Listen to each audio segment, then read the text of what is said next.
Assalamualaikum students, how are you? I am your Urdu teacher from Nexus Schooling System. आज हम पढ़ेंगे हमारी तीसरी जमात की उर्दू बुक, जिसमें से सबक नंबर राशिद मिन्हास। आप फहरिस्त पे आ जाएंगे, आपको मिलेगा राशिद मिन्हास जो आमना अजफर ने लिखा है, पेज नंबर 27। ठीक है, तो मेरे साथ पेज नंबर 27 पे आ जाइए। हम मेरे साथ आप इसको रीड भी करिएगा और समझिएगा भी। ठीक है, सबक का नाम है राशिद मिन्हास। राशिद मिन्हास एक लड़के का नाम है जिस पे ये सबक लिखा गया है। तो मेरे साथ आप रीड भी करें और इसको समझें भी। जब पाकिस्तान बना तो बांग्लादेश पाकिस्तान का हिस्सा था और मशरक़ी पाकिस्तान कहलाता था। जब इंडिया और पाकिस्तान अलग हुए ना, तो बांग्लादेश भी पाकिस्तान का हिस्सा था और उसको हम क्या कहते थे, मशरक़ी पाकिस्तान, क्योंकि ये पाकिस्तान के मशरक़ में वाक़ है, इसलिए हम इसको मशरक़ी पाकिस्तान कहते हैं। 1971 में मशरक़ी पाकिस्तान ने चाहा कि वो एक अलग मुल्क बन जाए। 1971 इसमें जो है ना, मशरक़ी पाकिस्तान ने चाहा, बांग्लादेश ने चाहा कि वो एक अलग मुल्क बन जाए। अलग होने के लिए मशरक़ी पाकिस्तान ने हिंदुस्तान से मिलकर पाकिस्तान से जंग की। तो जब उन्होंने अलग होना चाहा तो उन्होंने क्या किया कि हिंदुस्तान जिसको हम आज कल इंडिया के नाम से जानते हैं, तो उनके साथ मिलके पाकिस्तान से जंग की और कि हम एक अलग मुल्क बन जाएं। ठीक है, ये उसी ज़माने का वाक़या है। तो ये जो राशिद मिन्हास के बारे में बताया गया है ना, ये उसी ज़माने का वाक़या है जब पाकिस्तान और बांग्लादेश अलग हो गए थे। राशिद मिन्हास एक 20 साला पाकिस्तानी नौजवान थे। वो पाक फ़िज़ाइया में पायलट बनने की तरबियत हासिल कर रहे थे। राशिद मिन्हास कौन थे? ये एक 20 साला पाकिस्तानी नौजवान थे। राशिद मिन्हास एक 20 साल का लड़का था जो पाक फ़िज़ाइया में पायलट बनने की तरबियत हासिल कर रहा था। वो जो है ना, पाक फ़िज़ाइया क्या होते हैं, जो पायलट्स जहाज़ उड़ाते हैं, जो जंगी जहाज़ उड़ाते हैं किसी भी चीज़ के लिए, जिसको हम पाकिस्तान एयरफोर्स के नाम से जानते हैं। ठीक है, तो उसमें पायलट बनने की तरबियत हासिल कर रहा था। तरबियत का एक हिस्सा ये भी था कि ज़ेरे तरबियत पायलट ख़ास तरबियती लड़ाका तैयारा उड़ाएं जिसकी कॉकपिट में 2 नशिस्तें होती हैं। तो तरबियत का हिस्सा क्या था कि जो पायलट जो है ना, वो लड़ाका तैयारा जो जंगों में यूज़ होते हैं या किसी भी इमरजेंसी में यूज़ होते हैं, तो वो उसमें क्या होता है, उनमें एक ख़ास बात ये होती है कि उनमें कॉकपिट ये एक इंग्लिश वर्ड है। इसके मतलब होते हैं कि उस जहाज़ में 2 सीट्स होती हैं। नशिस्तों का मतलब यही होता है सीट्स, उसमें 2 सीट्स होती हैं। उनका काम क्या होता है कि अगर स्टूडेंट कोई भी मिस्टेक करे तो दूसरी सीट पे उसका टीचर होता है, वो उसको दोबारा से सही कर दे, क्योंकि जहाज़ उड़ाना कोई आम बात नहीं है और ये जंगी जहाज़ जो उड़ाते हैं ये तो कोई बिल्कुल ही एक आम बात नहीं है, बहुत मुश्किल बात है। आगे लिखा हुआ है, यानी अगर शागिर्द कोई गलती करता है तो उस्ताद पायलट उसे सही कर सकता है।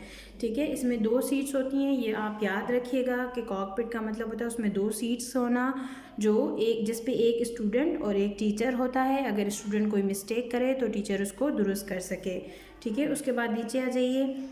राशिद मिन्हास चूँकि तरबियती हिसाब से काफ़ी आगे बढ़ चुके थे, तो उस रोज़ यानी 20 अगस्त 1971 को उन्हें अकेले ही जहाज़ उड़ाना था।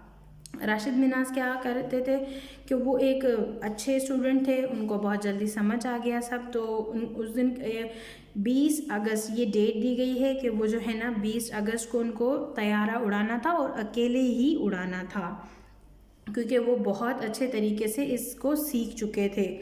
राशिद अभी तैयारी को रनवे की तरफ ले जा रहे थे कि किसी ने उन्हें खतरे का इशारा किया।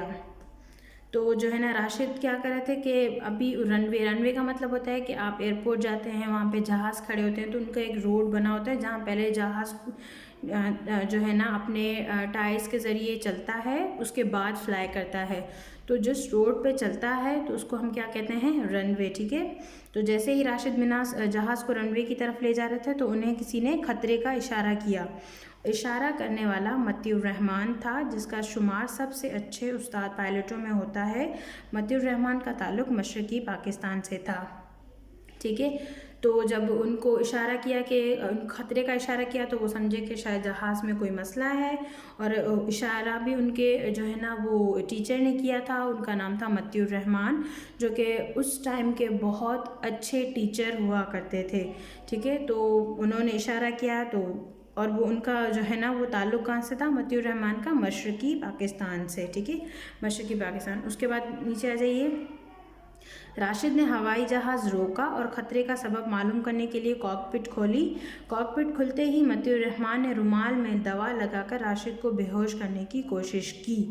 तो जब उनको राशिद मिन्हास को जो है ना ख़तरे का बताया तो उन्होंने जहाज़ रोका और अपने टीचर, वो ज़ाहिर सी बात है वो उनके टीचर थे, तो उन्होंने उसके लिए कॉकपिट खोली कि वो बताएं मुझे कि जहाज़ में क्या मसला है। तो जैसे ही उन्होंने उनकी कॉकपिट, उनकी सीट खोली तो उन्होंने क्या किया कि रुमाल में दवा लगाकर राशिद मिन्हास को बेहोश करने की कोशिश की और हवाई जहाज़ में घुस आया।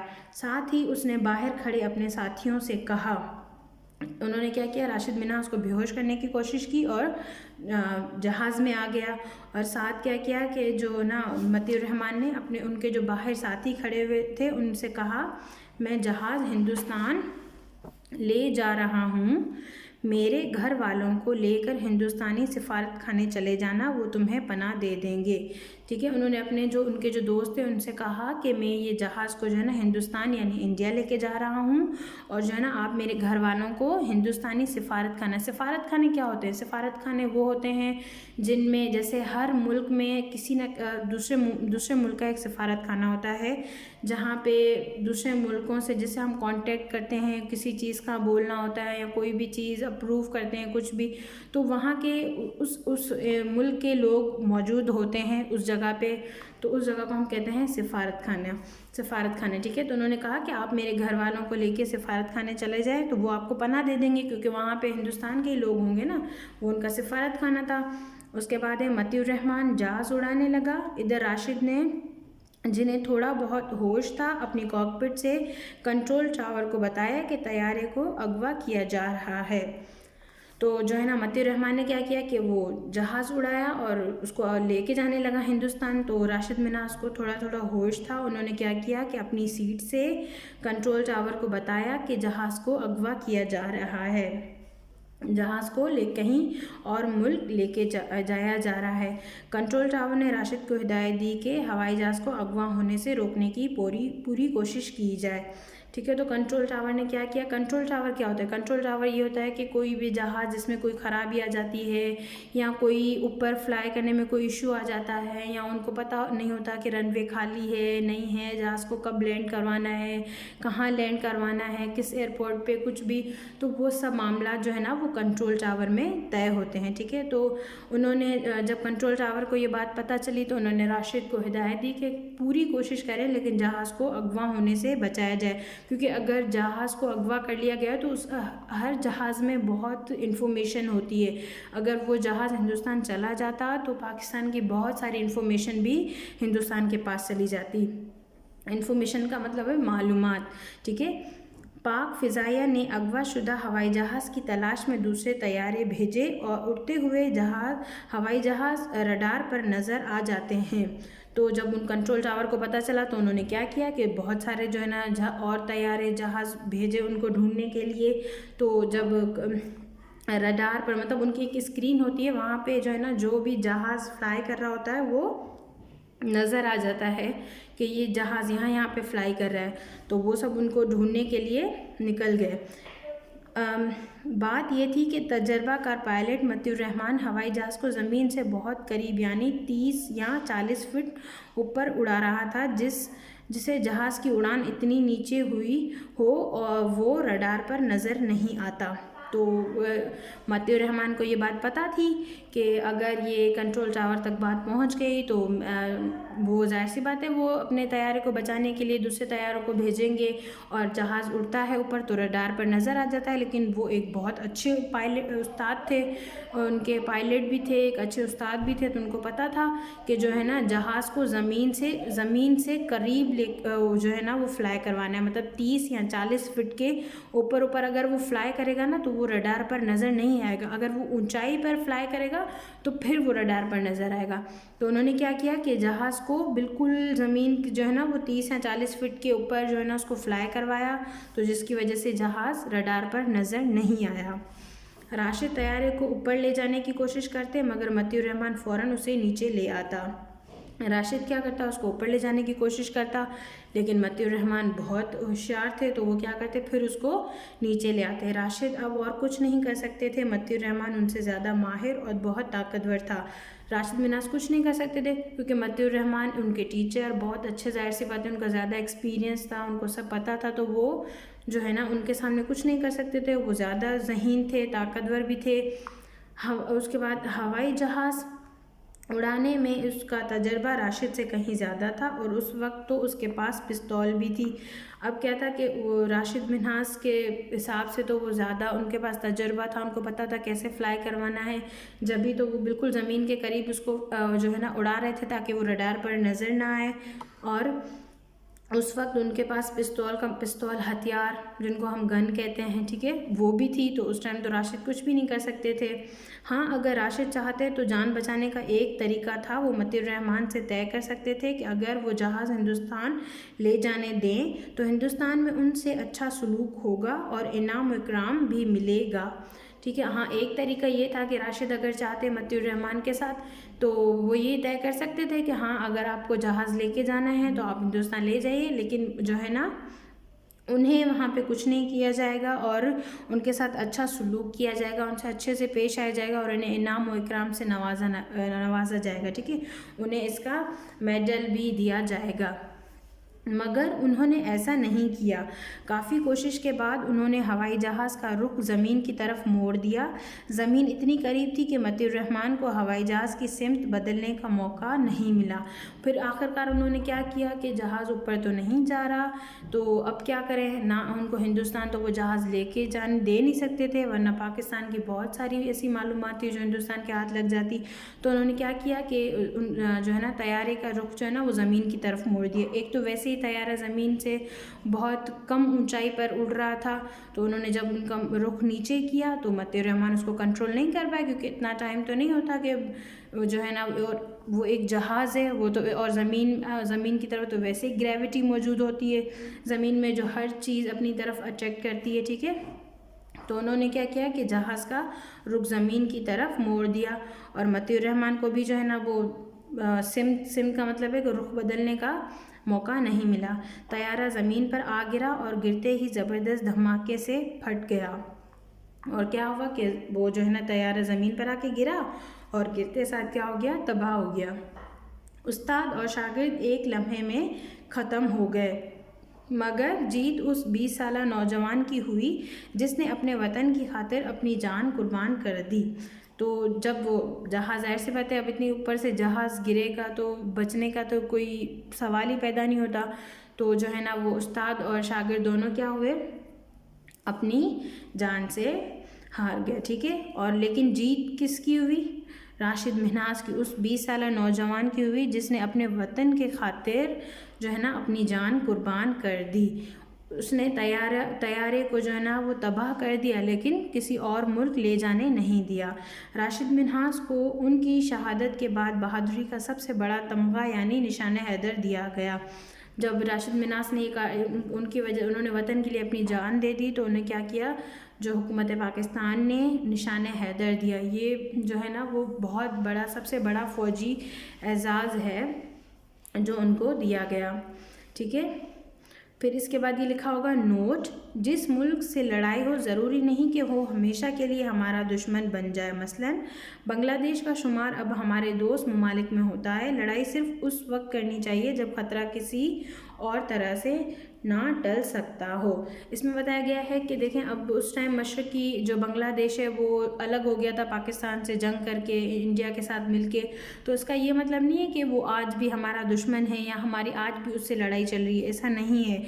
वो अब पाकिस्तान के अच्छे जो है ना दोस्त ममालिक में शामिल होता है, उनसे बहुत अच्छे ताल्लुकात बन गए हैं। लड़ाई सिर्फ उस वक्त होती है जब मुल्क को कोई और सूरत नज़र नहीं आती कि अब जो है ना ख़तरा बहुत ज़्यादा बढ़ गया है और अब कोई सूरत नहीं है मुल्क को बचाने के लिए, तो उस टाइम जंग की जाती है, ठीक है।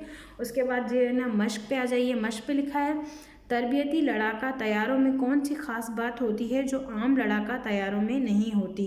तरबियती लड़ाका तैयारों में ऐसी क्या बात होती है जो है ना वो आम लड़ाका तैयारों में नहीं होती? तरबियती में ये होता है कि उसकी 2 सीट्स होती है, मैंने आपको बताया था उसकी 2 नशिस्तें होती हैं, कॉकपिट लिखा हुआ था, पीछे एक वर्ड था जिसका मतलब ये था। तो जो आम लड़ाका तैयारों में नहीं होती, क्योंकि आम तो फिर वो एक ट्रेन हो जाते हैं, फिर उनको तो एक ही सीट मिलती है ना, फिर तो वो बहुत उड़ाने में बहुत माहिर हो जाते हैं, फिर उनको ज़रूरत नहीं पड़ती किसी और चीज़ की।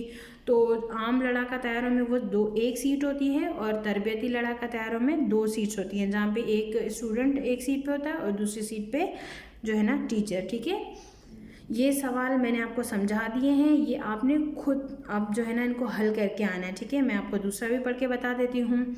हवाई जहाज़ उड़ान शुरू करने से पहले जिस बड़ी सड़क पर दौड़ते हैं उसका नाम बताएं। अब मैंने आपको बताया था कि कोई भी जहाज़ जिस सड़क पर जो है ना वो दौड़ते हैं या चलते हैं तो उस सड़क का क्या नाम है? उस सड़क को हम रनवे कहते हैं। ठीक है, तो इसका जवाब आपने लिखना है कि हवाई जहाज़ उड़ान शुरू करने से पहले जिस बड़ी सड़क पर दौड़ते हैं उससे रनवे कहते हैं। ठीक है, उसके बाद आ जाइएगा तीसरे नंबर पे, मिसाल पढ़ें और नीचे दिए हुए जुमलों में ख़त कशीदा किए गए अल्फाज के साथ जेर लगाकर जुमला दोबारा बनाएं। ठीक है, अब ये लिखा हुआ है राशिद मिनाज की तरबियत अभी मुकम्मल नहीं हुई थी, राशिद मिनाज अभी ज़ेरे तरबियत थे। इसका मतलब है कि उनकी तरबियत अभी, उनकी जो है ना ट्रेनिंग अभी पूरी नहीं हुई थी, तो वो जो है ना अभी ट्रेनिंग ले रहे थे। तो हमें इसमें क्या लगाना है? ज़ेर लगा के इस जुमले को चेंज करना है। ठीक है, राशिद मिनाज अभी ज़ेरे तरबियत है, ज़ेरे तरबियत मतलब कि वो अभी तरबियत हासिल कर रहे थे। उसके बाद नंबर 2 है हमीदा पूरी तरह तंदुरुस्त नहीं हुई है, उनका इलाज जारी है। अब देखें यहाँ पे जुमला है उनका इलाज जारी है, तो हमें क्या उसका दूसरा ज़ेर लगा के क्या बनाएंगे? मैं आपको यहाँ पे लिख के बता देती हूँ, उनका इलाज जारी है। तो हम क्या करेंगे? अब इस जुमले में ज़ेर लगाएंगे तो क्या लिखेंगे? वो अभी ज़ेरे इलाज हैं। ठीक है, इस तरह। तो इसके बाद दूसरा है पुलिस ने डाकू को पकड़ लिया, अब वो हिरासत में है। अब आपने इसमें ज़ेर लगा के इसका जुमला बनाना है और ये जुमला भी इसी तरह से मुकम्मल करना है। अब नंबर 4 पे आ जाइए, लिखा है अगवा शुदा के मायने हैं अगवा किया हुआ। इसी तरह नीचे दिए हुए इशारों की मदद से शुदा पर ख़त्म होने वाले लफ्ज़ बनाएं। ठीक है, यहाँ पे लिखा हुआ है कि अगवा शुदा के मायने हैं अगवा किया हुआ। अब यहाँ पे हमें जो है ना लिखे हुए कुछ अल्फाज, इनको हमने शुदा लगाकर जुमलों को सही है जो है ना इस लफ्ज़ को चेंज करना है। क्या लिखा है यहाँ पे? गुम शुदा। यहाँ पे लिखा है गुम, बल्कि खाली गुम लिखा है, हमने इसको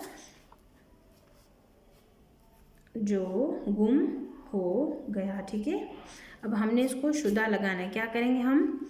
गुम लिखा हुआ है, हमने इसको क्या चेंज करना है? गुम शुदा। ठीक है, उसके बाद है नंबर 2 पानी ज़ाया हो चुका। अब ज़ाया का हम किस तरह चेंज करेंगे? ज़ाया, पानी ज़ाया हो चुका, तो इसको हम किस तरह लिखेंगे? इसको ज़ाया को हम किस तरह लिखेंगे? ज़ाया को हम लिखेंगे ख़त्म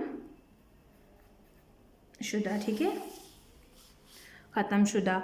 अब ये लिखा हुआ है जिसकी शादी हो चुकी, तो अब आपने शादी में शुदा लगा देंगे तो क्या हो जाएगा? शादी शुदा। ठीक है, उसके बाद नंबर 4 है ये बात तय हो चुकी कि टीम का कप्तान राशिद बनेगा। ठीक है, तो ये इसमें भी आपने जो है ना शुदा लगाना है, ये बात तयशुदा है कि टीम का कप्तान राशिद बनेगा। उसके बाद नंबर 5 पे आ जाइए, राशिद ने हवाई जहाज़ का रुख ज़मीन की तरफ क्यों मोड़ा? ये आपने बताना है राशिद ने जो है ना ऐसा क्यों किया। मैंने आपको पीछे भी ये बात बताई थी, मैं फिर आपको समझा रही हूँ ताकि आपको लिखने में आसानी हो कि उन्होंने ज़मीन की तरफ रुख इसलिए मोड़ा क्योंकि वो कुछ नहीं कर सकते थे उस टाइम। मतीउर रहमान एक बहुत ताकतवर था, उस टाइम उनके बाद पिस्तौल भी थी, वो उनसे ज़्यादा तजुर्बा रखता था, वो कुछ नहीं कर सकते थे, लेकिन बस ये कर सकते थे कि वो जहाज़ को तबाह कर देते और हिंदुस्तान ले जाने से रोक देते। उनके इस बात के अलावा उनके पास कोई जो है ना वो चारा बाकी नहीं बचा था।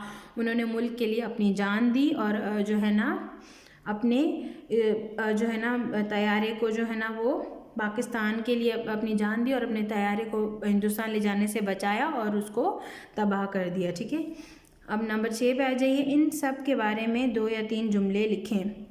अब ये कुछ जो है ना वो अल्फाज दिए गए हैं जिनमें पहला लफ्ज़ है कंट्रोल टावर, रडार, निशान हैदर और रनवे। ये जुमले आपने खुद बनाने। मैंने आपको ये बताया भी था कि कंट्रोल टावर क्या होता है। कंट्रोल टावर वो होता है जिसमें जहाज़ की सारी इन्फॉर्मेशन आती है, जहाज़ किस मसले में है, जहाज़ को कब लैंड करना है, जहाज़ को कहाँ लैंड करना है, सब चीज़ें कंट्रोल टावर को मालूम होती हैं। रडार भी मैंने आपको बताया था कि वो स्क्रीन होती है जहाँ पे तमाम जो है ना जहाज़ जो उड़ रहे होते हैं वो उस पर नज़र आते हैं और कौन सा जहाज़ कहाँ पे है, क्या मसला है, क्या हुआ है, वो सब चीज़ें उनको मालूम होती है।